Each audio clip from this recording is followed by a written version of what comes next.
In America, 1 out of every 4 women will have an abortion by the time they are 45. This staggering number leads to almost 1 million lives being terminated each year. You've heard it said before that abortion stops a beating heart, but if we can one day pass a heartbeat bill, then a beating heart will stop abortion.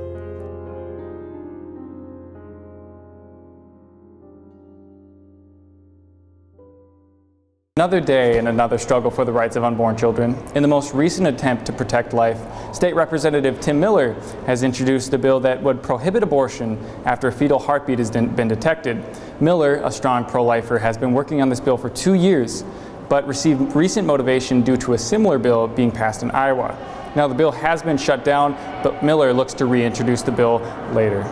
However, with bills like this being deemed unconstitutional in other states in recent years, should pro-lifers be optimistic about the reality of this bill becoming law? Hoping to have my questions answered today, I'm meeting at the state capitol with Stephani Liesmaki of the Minnesota Family Council to find out more. What is the difference between this heartbeat bill we're seeing versus other heartbeat bills we've seen in the past?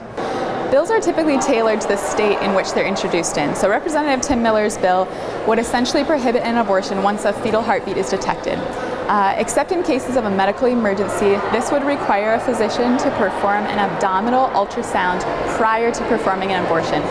If a heartbeat is detected, the physician would then be prevented from performing an abortion. While there are nuances to the bills from state to state, the underlying premise is that a heartbeat represents a human life and needs to be protected. Most groups on the other side of this bill will call it an anti-choice bill. Is that a fair title? Choice should never include an option to harm an innocent human being.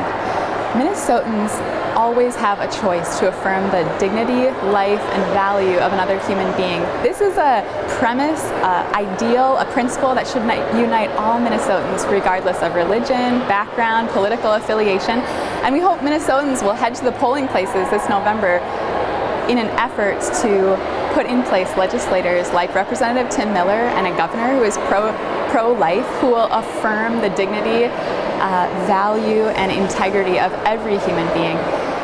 This bill would essentially foster in Minnesota a culture in which men and women are increasingly oriented toward the well-being of their child in the womb. This type of bill has been deemed unconstitutional in every state that it has become law. Will we see this bill suffer the same effect? Judicial challenges always have an opportunity of landing a piece of legislation before the Supreme Court. We are hoping and prayerful that the next time that the Supreme Court has an opportunity to reevaluate the rights of the unborn, that they will rule in favor of the dignity, value, and life of the unborn. Regardless of the outcome of judicial challenges, however, it's never a good reason. Even a failure in a judicial court ruling is never a good reason to stop fighting for what's right. We're incredibly proud of the numerous Minnesota legislators who've been advocating on behalf of the unborn for years and years in Minnesota. They know that it's a challenge. They know that a long road lies ahead of them. They know they're going to face incredible challenges, pressure from Planned Parenthood and other abortion advocates. But they also recognize that children in the womb are children, and that the weak, vulnerable, and dependent need someone to stand up and advocate on their behalf. And that's what dozens of Minnesota legislators are doing here, and we hope and pray will continue in the future. This bill has been called anti-women on the grounds of believing that women should have the ability to make their own medical decisions without the intrusion of the government. Would you call this bill an anti-woman bill?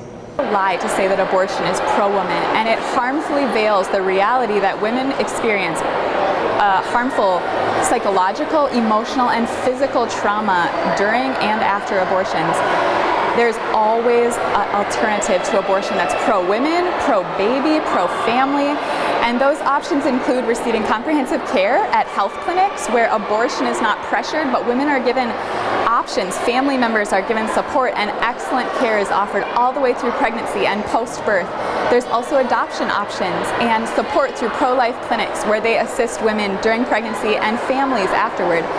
These are options that every woman should have when they find out that they're pregnant all the way through childbirth and beyond. While a woman should always be able to govern her own medical decisions, those decisions should never cause harm to another human being, namely the child that she's carrying in utero. Pro-life people will always believe a child should be protected after conception, and pro-choice will believe in the ability to have an abortion anywhere throughout a pregnancy. How would you illustrate to an undecided voter why an unborn child should have protective rights? It's really a human rights issue. No one should be in the practice of stopping a beating heart. I would ask an undecided voter, do you think that someone who is weak, vulnerable, and dependent is a criminal? If not, then you should affirm the dignity, value, and life of the unborn. Minnesotans have an incredible opportunity before them this November. 10,000 little boys and girls have been silenced in the womb, eliminated from the womb annually in Minnesota.